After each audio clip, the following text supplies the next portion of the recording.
some media outlets publish these same fake stories without checking facts first. The sharing of biased and false news has become all too common on social media.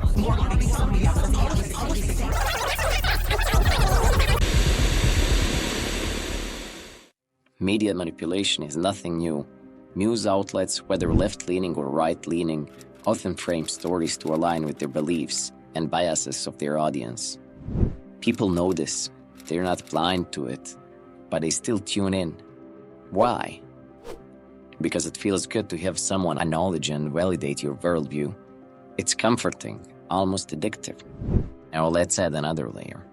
Media manipulation isn't just about biased reporting. It's rooted in psychology. Humans naturally gravitate toward information that confirms their beliefs, a phenomenon called confirmation bias. News outlets exploit this, feeding people exactly what they want to hear to keep them hooked.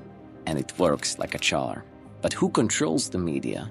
A handful of ultra-rich corporations own most of what you watch, read, or listen to. In the US, 6 companies control roughly 90% of the media. These corporations aren't neutral. They have political and financial interests. This concentration of power allows them to push agendas, influence elections, and control public perception on a massive scale. In the realm of social media, meta platforms, owning Facebook, Instagram, and WhatsApp, dominates the landscape. In Europe, Facebook holds nearly 80% of social media market share, compared to 46% in the US. Meta accounts for 21% of digital ad spend and 74.5% of social network ad spending. TikTok, once a dancing app, started offering less censored content. And after its rise to fame and Musk buying Twitter, they disrupted this control. As soon as Twitter reduced its censorship policies, mainstream media began pushing stories against its use. Similarly, TikTok faced scrutiny. TikTok is one step closer to being banned in the United States. On Friday, with narratives suggesting bans unless sold to U.S. investors. Essentially, unless control could be re-established. This manipulation has a long history. During World War II, Nazi Germany mastered the art of propaganda, using media to spread its ideology and dehumanize entire groups of people. In the US, cartoons like Looney Tunes were used to promote pro-military messages and sell war bonds.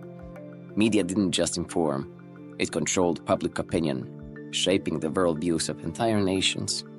Take CNN, for instance. In 2018, they reported an Assyrian prisoner story, framing it as if the US military had directly caused a mass prison escape during airstrikes.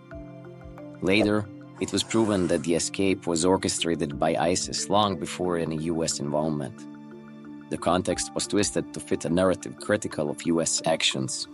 On the flip side, Fox News isn't innocent either. In 2020, they aired a segment on the protests in Seattle, claiming that the city was entirely overrun by anarchists and violence. They even used digitally altered images to exaggerate the chaos.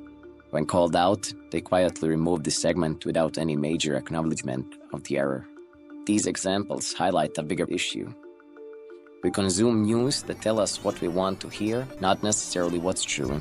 Media manipulation thrives because we let it. We reward it. Public trust in media has been declining for decades. In the 1970s, about 70% of Americans trusted the media to report news fairly. By 2024, that number has plummeted to less than a third. At the end of the day, it's not about informing us. It's about entertaining us and keeping us hooked. The images you see, the headlines you read, the stories that trend, they're carefully chosen to provoke emotional reactions, drive division, or push agendas. So the next time you watch a story that perfectly fits your narrative, ask yourself, is this the truth or just a version of it I prefer?